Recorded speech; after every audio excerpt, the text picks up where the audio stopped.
ये खबर हम आप तक पहुंचाएंगे पंजगूर से, जहां पर निजी बैंक लूटने की कोशिश के दौरान मुसल्लह अफराद और पुलिस में फायरिंग का तबादला हो गया। फायरिंग से एक पुलिस एहलकार हलाक, एक शहरी जाम बहक, जबकि 2 पुलिस एहलकार जख्मी हुए। मुसल्लह अफराद ने इससे कबल 3 निजी बैंक्स को लूटा। पुलिस हुकाम ये बताते हैं कि मुसल्लह अफराद 4 गाड़ियों और मोटरसाइकिलों पर सवार थे।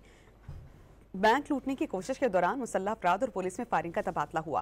फायरिंग के बाद मुसल्लह अफराद फरार होने में कामयाब हो गए। एसएसपी पंजगूर दोस्त मोहम्मद बुगटी ने बताया कि मुसल्लह अफराद इससे कबल 3 निजी बैंक से रकम लूट चुके हैं। पुलिस की मज़ाहमत से 2 बैंक लूटने से बच गए। ये खबर हम आप तक पहुंचाएंगे पंजगूर से, जहां पर निजी बैंक लूटने की कोशिश के दौरान मुसल्लह अफराद और पुलिस में फायरिंग का तबादला हो गया। फायरिंग से एक पुलिस एहलकार हलाक, एक शहरी जाम बहक, जबकि 2 पुलिस एहलकार जख्मी हुए। मुसल्लह अफराद ने इससे कबल 3 निजी बैंक्स को लूटा। पुलिस हुकाम ये बताते हैं कि मुसल्लह अफराद 4 गाड़ियों और मोटरसाइकिलों पर सवार थे। बैंक लूटने की कोशिश के दौरान मुसल्लह अफराद और पुलिस में फायरिंग का तबादला हुआ।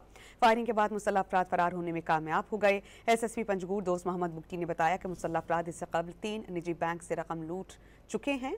पुलिस की मज़ाहमत से 2 बैंक लूटने से बच गए।